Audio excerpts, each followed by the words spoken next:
নমস্কার, আপনারা দেখছেন এখন দাসপুর বার্তা। রুরাল মেডিকেল প্র্যাকটিশনার্সরাই গ্রামবাসীদের স্বাস্থ্য সুরক্ষার দূত বার্তায় প্রশিক্ষণ শিবিরের উদ্বোধন যোধঘনশ্যামে।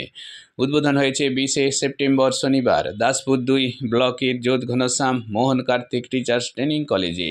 এই শিবিরের উদ্যোগ ও আয়োজনে ছিল যোধঘনশ্যাম salt movement area revival trust, সহযোগিতায় rural medical practitioners welfare society Daspur 2 block শাখা। এদিন রুরাল মেডিকেল প্র্যাকটিশনার্সদের দিন রাত গ্রাম বাংলাবাসীদের স্বাস্থ্য সুরক্ষার দূত বার্তায় এর আনুষ্ঠানিক উদ্বোধন করেছেন পশ্চিম মেদিনীপুর জেলার CMOH ডাক্তার সৌম্যশঙ্কর ষড়ঙ্গী। তিনি গ্রামীণ চিকিৎসকদের চিকিৎসা পরিষেবায় আরও দক্ষতা বাড়াতেই রোগীদের সরকারি চিকিৎসা প্রাপ্তির সুযোগ প্রসারিতকরণেই গুরুত্ব আরোপ করেছেন। দীর্ঘমেয়াদী অফলাইন অনলাইন পদ্ধতির সূচনায় স্মার্টের সম্পাদক তথা পশ্চিম মেদিনীপুর জেলা কৃষি সেচ ও সমবায় স্থায়ী সমিতির কর্মাধ্যক্ষ আশিস হুতাইদের পৌরোহিত্যে প্রশিক্ষণ প্রাপকদের উৎসাহদানে আরও সামিল ছিলেন ঘাটাল মহকুমা হাসপাতালের মেডিকেল আধিকারিক ডাক্তার শোভন দাস, কলকাতা CNCRI এর প্রাক্তন ডেপুটি ডাইরেক্টর ডক্টর শ্যামসুন্দর মণ্ডল, দাসপুর 2 সোনাখালী ব্লক হসপিটালের BMOH ডাক্তার দিব্যজ্যোতি দাস, জেলা পরিষদ সদস্যা প্রতিমা দোলই, সমাজসেবী লক্ষ্মীনারায়ণ নার্সিং হোম কর্তৃপক্ষ ডাক্তার প্রফুল্ল রায়, মোহন মাইতি, অরুণ পাল, গণেশচন্দ্র চক্রবর্তী প্রমুখ সুধীজন। শিবিরের সুচারু সঞ্চালনায় ছিলেন ঘাটাল মহকুমার বিশিষ্ট সাংস্কৃতিক ব্যক্তিত্ব ডক্টর বিশ্বজিৎ চক্রবর্তী। যোধঘনশ্যাম থেকে রিপোর্টে Shyamsundar Doloi. Like and follow with subscribe এখন দাসপুর বার্তা। এই দাসপুর বার্তায় যুক্ত হন, আলোর পথে এগিয়ে চলুন। ওম শান্তি, ওম শান্তি।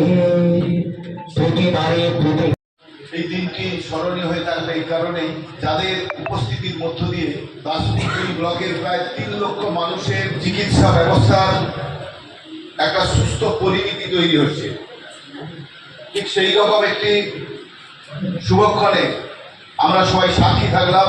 আমরা প্রত্যেক গ্রামে পাশ করা ডাক্তার দিতে পারিনি, ভালো চিকিৎসা ব্যবস্থা সমন্বিত হাসপাতাল দিতে পারিনি, সেখানে আপনাদের অবস্থান মেনে নিতেই হবে।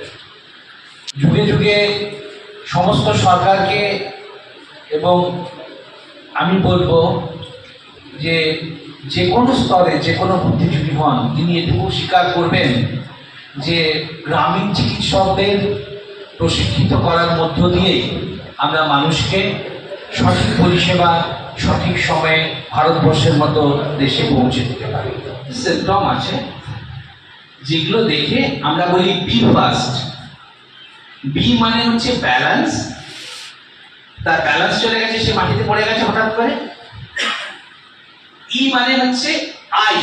আই দেখে আমি বুঝবো যে আমার চোখ বন্ধ হয়ে আসছে, চোখ তুলে রাখতে পারছে না, ঠিক আছে, লুপিং অফ আই নিড হয়েছে। আর কি হচ্ছে না, ফার্স্ট, এর ফর ফেস, ফেসের চেঞ্জ হচ্ছে, যা যা বললাম। এর হচ্ছে আর্মস অ্যান্ড লেগস, অসার হয়ে গেছে। FAST তো B first, B for balance, E for eye, F for face, A for arms, S for speech, মানে স্লারিং অফ স্পিচ হচ্ছে বা আটকে যাচ্ছে কথা, ঠিক আছে। আর T হচ্ছে টাইম। টাইমটা হচ্ছে গোল্ডেন টাইম। 3 ঘন্টার মধ্যে আপনাকে সিটি স্ক্যান করাতে হবে, করে দেখতে হবে যে ওটা সেরিব্রাল থ্রম্বোসিস হয়েছে না সেরিব্রাল হ্যামারেজ হয়েছে। যদি হ্যামারেজ হয় তাহলে ওটা আমাদের এখানে ডক্টর দাসও বলবেন যে ভগবান ছাড়া এখানে সেরকম কোনো চিকিৎসা হয় না, যেটা বাংলাদেশটা নিউরোলজিতে হতে পারে, অপারেশন করে সেটা দরকার হতে পারে যদি দরকার হয়, বা অনেক সময় ছোট মিনিমাল হ্যামারেজ হলে সেটা নিজেই অ্যাবজর্ব হয়ে যায়, এনাদের চিকিৎসায় ভালো হয়ে যায়, সেটা নিয়ে আমি বলছি না। সেটার সংখ্যা খুব কম, 15%। 85% হচ্ছে সেরিব্রাল থ্রম্বোসিস, যেখানে করোনারি আর্টারিগুলো, এই ক্যারোটিড আর্টারিগুলো ব্লক হয়ে যায়, মানে মাথার যে আর্টারিগুলো ব্লক হয়ে যায় ক্লট দিয়ে, ঠিক আছে। সেইটাকে গলানোর জন্য ইনজেকশন 1080+ যদি আপনি 3 ঘন্টার মধ্যে দেন, তাহলে পেশেন্ট, আমি নিজে দেখেছি, গত মাসেও 31টা পেশেন্ট সারা জেলা থেকে মিদনাপুর মেডিকেল কলেজে গেছে, পরের দিন সম্পূর্ণ সুস্থ হয়ে হাঁটতে বাড়ি গেছে। এই মিরাকেলটা আপনাদেরকে করতে হবে, এলাকায় আপনাদের জনপ্রিয়তা বাড়বে। আপনারা এই গভর্নমেন্টের এই যে ফেসিলিটি গুলো, এগুলোকে পৌঁছে দিতে হবে, আপনার পেশেন্টকে পৌঁছে দিতে হবে। পেশেন্টকে আপনাকে ওন করতে হবে যে ও এলাকার পেশেন্ট, আমার পেশেন্ট, তাকে সঠিক চিকিৎসা পরিষেবা আমি যতটা পারি দেবো, বাদ বাকিটা আমি সরকারি পরিষেবায় যাতে পায় তার ব্যবস্থা করে দেবো।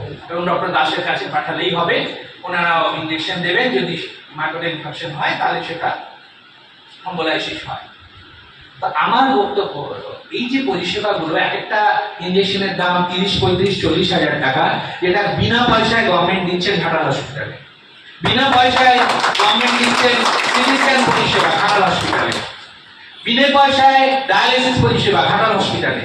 আমরা এগুলো কি মানুষের কাছে পৌঁছে দেবো না? তার মেসেঞ্জার হচ্ছেন আপনারা। গভর্নমেন্ট এবং প্রাইভেট চিকিৎসা এবং আরএমপিরা এরা পরিপূরক পরস্পরের, কেউ কারো কম্পিটিটর নয়। আপনি ওই পরিষেবাগুলো আপনার পেশেন্টকে পৌঁছে দিচ্ছেন, আপনার পেশেন্ট সুস্থ হবে, এইটা ভাবুন। এই দুটো জিনিস বললাম। আর বলবো, এখানে সবচেয়ে বেশি হয় সর্বদংশ। মানুষ ওঝা গুণিনের পরামর্শ নিয়ে সময় নষ্ট করে, এবং থাকে না, বিষ অলরেডি ছড়িয়ে গেছে, মাথায় চলে গেছে, এবং অনেক চেষ্টা করেও অনেককে বাঁচানো যায় না। গত 1 বছরে প্রায় 2700 জনকে আমার জেলাতে সাপে কামড়েছে, তার মধ্যে 42 জনের মৃত্যু হয়েছে।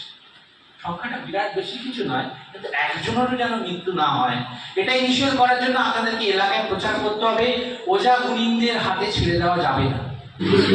সরকারি মাধ্যমে আমরা চিকিৎসা পৌঁছতে পারি না, সেখানে আপনারা আরো ভালো পরিষেবা দিতে পারেন এবং সাধারণ মানুষের উপকার হয়, সেখান থেকে আমাদের কাছে পেশেন্টগুলো ভালো অবস্থায় পৌঁছতে পারে, তাতে সবার মধ্যে একটা সেতুবন্ধন তৈরি হয়। এই আগামী দিনে এই কামনা রেখে প্রত্যেকের কাছে আমি আশা করবো সেই সহযোগিতা করবেন। এবং এটা করেছিল আমাদের রাজকন্যাদান করা যায় না, কিন্তু মারা যাওয়ার পর করতে হয়। এই জায়গায় প্রথম প্রতিবন্ধকতা যে আমরা যদি এই ধরনের ডোনার পাই, তখন কিন্তু আমাদেরকে চৈতন্যপুর হলদিয়ার মুখাপেক্ষি হতে হয়, যার রাস্তাটা অনেকটা দূরত্ব, 3-4 ঘন্টার মধ্যে কিন্তু অ্যাভেল করতে পারে না, এক্ষেত্রে ইচ্ছা থাকলেও হয় না।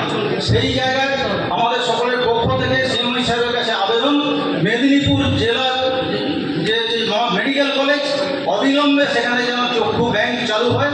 তাহলে কিন্তু আমরা কথা দিচ্ছি, আমরা এই মহকুমা থেকে, এই ব্লক থেকে আমরা কিন্তু প্রচুর পরিমাণে ডোনার আমরা, তো ঘটনা হচ্ছে যে সেই জায়গায় আমাদের যারা সদস্য রয়েছেন, আজ থেকে যেহেতু শিরোমণি সাহেবের হাত দিয়ে এই প্রোগ্রামের উদ্বোধন হলো, দুটো জিনিস, মরণোত্তর চক্ষুদান এবং দেহদান। আমি ব্যক্তিগতভাবে বলবো যে আপনারা চক্ষুদানের ক্ষেত্রে আপনারা যেন আজ থেকেই এই উদ্যোগটা নেন। যেটা হচ্ছে ভারতবর্ষের যেভাবে লোক সংখ্যা বাড়ছে দিনে দিনে, আর ডাক্তার এবং প্রতি মানুষ সেইভাবে দূরত্ব বেড়ে চলেছে। সুতরাং এই যে জীবন রেখা, যাদের জন্য আমরা বেঁচে আছি, আমি অন্তত জীবনে 2-3 বার বেঁচেছি শুধু গ্রামীণ ডাক্তারদের জন্য। আমার বাড়ির পাশে সরকার কোনো পরিকল্পনা বাঁচিয়ে রাখতে হবে। ধরুন স্যারদের ট্রান্সফার হয়, বেসরকারি বা দেশ বিদেশ থেকে আমরা আনতে পারি, তবেই কিন্তু এটাকে লং টার্ম হিসেবে আমরা বাঁচিয়ে নিয়ে যেতে পারবো। আমরা ভাগ করি, মানে একটা ধরুন পাবলিক হেলথ, একটা রিপ্রোডাক্টিভ অ্যান্ড চাইল্ড হেলথ, একটা ইমার্জেন্সি, এই তিনটাতেই আমাদের মেইন ফোকাসটা থাকবে। কারণ আমাদের এই মানে যেটা আমরা ট্রিটমেন্ট করে থাকি সাধারণত এর মধ্যেই থাকে, বিশেষ করে এর থেকেও কিছু মানে আর কিছু এরকম থাকবে না। তো এই তিনটে আমরা ভাগ করে বিভিন্ন টপিকে আমরা কিন্তু এরকম ট্রেনিংগুলো দিতে থাকবো। তো আমি জাস্ট এইটুকুই বলবো, আর বিশেষ করে আমি আর মানে সংক্ষিপ্ত আকারেই বলছি যে আমরা যে ট্রেনিংটা দেবো সেটা আমি আশা করবো সবাই যেন আসে।